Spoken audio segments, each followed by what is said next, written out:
Welcome to the Robotics Through Science Fiction podcast. Let's take advantage of the slow and predictable parts of Alita Battle Angel to learn about cyborgs. You know, Alita Battle Angel is a thoughtful movie. There's plenty of time to think about the special effects, to note the cinematic similarities to The Matrix and Dark Angel, and to compose a tweet to Ed Skrein saying he should stop playing the British villain. Really, Ed, it was cool in Deadpool, but let's move on. There's also time for us to wonder why the movie was released on Valentine's Day. Is this a date movie for guys who think Tomb Raider is a chick flick? Or is it for 14-year-old girls who will be, in theory, empowered by a strong female cyborg who gets a boob job as part of a body upgrade midway through the movie? Hard to say. Alita Battle Angel is a bit like Solo, a Star Wars story. It's good but not great, fun but not joyous. But in terms of robotics, Alita Battle Angel offers some thoughtful moments about robots and cyborgs. In real life, cyborgs generally fall under the purview of medical and rehabilitation robotics research. Medical and rehabilitation robotics has been an active area of research for decades, but it really got a big push from the DARPA 2005 Rehabilitation Robotics Challenge, and that was designed to help wounded soldiers. One big thought is that, no surprise, the movie glosses over the 4 problems in prosthesis. The biggest is how to coordinate the limb. Current technology for coordinating the movement of an arm or a leg is to use EMG signals from other muscles, but the real goal is a brain-machine interface. A second problem in designing prosthesis is to have an equivalent range of motion and sufficient power to at least duplicate human movement. Remember the intro to the $6 Million Man? We can rebuild him, we have the technology, we can make him better than he was. Better, stronger, faster. Yeah, right now it'd be, we can make him almost as good as he was.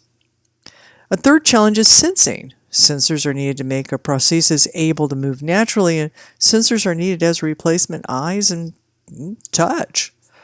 The fourth challenge is how to build all of this in a way that guarantees safe operation. For example, that the prosthesis can't get into a state that would trip the human or would cause an injury. Another thoughtful moment is that apparently 500 years into the future, we will still find it hard to make prostheses that are both functional and cosmetic.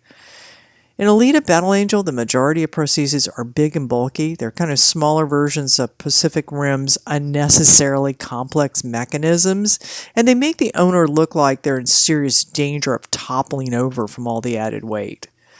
Morphology is a current challenge in rehabilitation robotics. How to make a limb replacement look natural, but also work. However, the big emphasis by both the injured and by researchers is on replacements that work, not on ones that look natural. A third thought is that in the future, it'll be great to be a cyborg because, although we won't be able to build a natural-looking prosthesis, we will have resolved some of the existing legal issues about wearing one. Currently it can be tough to be a cyborg. Neil Harbison had to file a lawsuit in order to get a passport because the British government insisted he take off the camera that hangs over his forehead like an antenna. The camera detects colors and creates vibrations so that Harbison, who can only see in black and white, can actually kind of hear colors. Harbison's beef with the government was that the antenna is surgically attached to his skull. He eventually won that he didn't have to remove it, but it doesn't bode well that it literally required a court case. As research into brain-machine interfaces continues to progress, prostheses will become harder to detach, even with chainsaws, which was the method of choice for parks jacking in Alita by Battle Angel by Alita's boyfriend Hugo, a member of the Twilight Team Jacob Let Me Take Off My T-Shirt school of method acting. Alita Battle Angel is definitely worth seeing, but it's not an Avatar or Sin City sweep you off your feet event.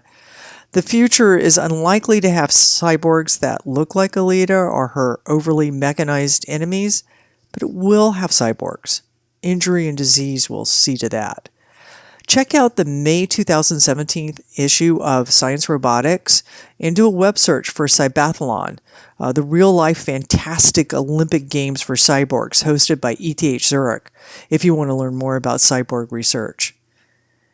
And in the meantime, check out my new book, Robotics Through Science Fiction, Artificial Intelligence Explained Through 6 Classic Robot Stories, and sign up for our YouTube channel and newsletter so you won't miss a thing.